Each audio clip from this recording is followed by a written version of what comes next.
It's a change of pace for this week's budget game review. Today we're looking at Jurassic World Evolution. With the first game on offer for just over £7 and the second for around a tenner, what we have here are two very well produced management and simulation games. If that sounds like your sort of thing, please drop a like and hit subscribe.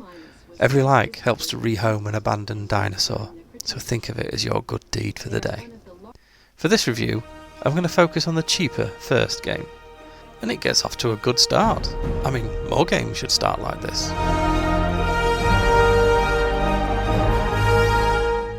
The basis of the game is quite simple.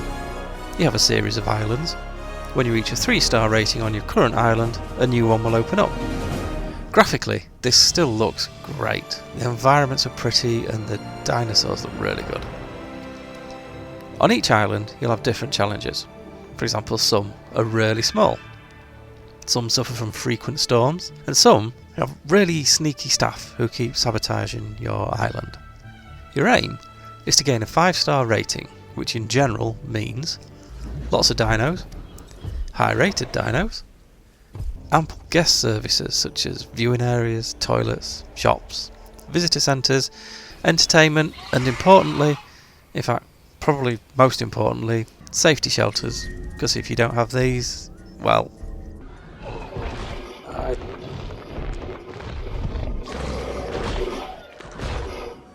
now to stop that happening, you need to keep your dinos happy, and they really are a picky bunch.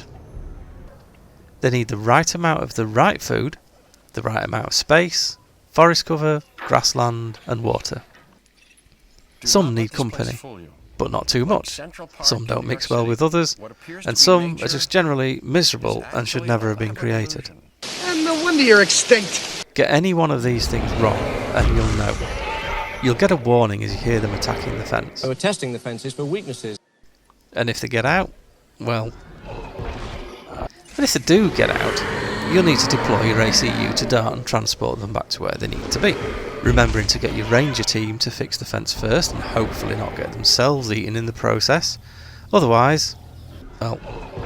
Now, considering that your ACU clearly went to the Stevie Wonder School of Marksmanship... That is one big pile of shit. You can choose to fly the helicopter and drive the jeep yourself. You'll just need to make sure you get there on time. Otherwise, well, you know, you get the idea. So it starts simply enough. The building tools are surprisingly good for a controller-based simulator. Starting up can be tricky when you've no money, but once you get a rhythm going, you'll find you can keep expeditions running, replenish your feeders, and slowly build your park, your transport, and unlock new dinos, dino modifications, buildings, and resources.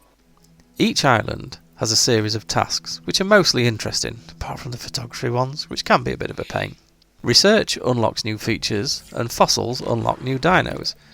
One sneaky tip is to send expeditions out from your successful and wealthy islands, then sell the minerals you get from a struggling island. This boosts your finances on the new island, and gets you moving much more quickly.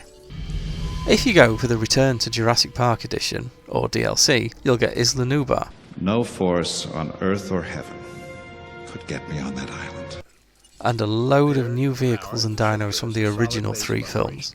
And by the time you get here, you'll probably be much better at the game anyway, so you'll find your parks actually start to look quite nice, rather than the massive sprawling mess like my first ones. Speaking of Isla Nublar, once you progress past a certain point, you'll get access to this as a sandbox island. You'll have unlimited resources, and you can use any buildings or dinos you've unlocked in the main game. So, you really have 2 options here.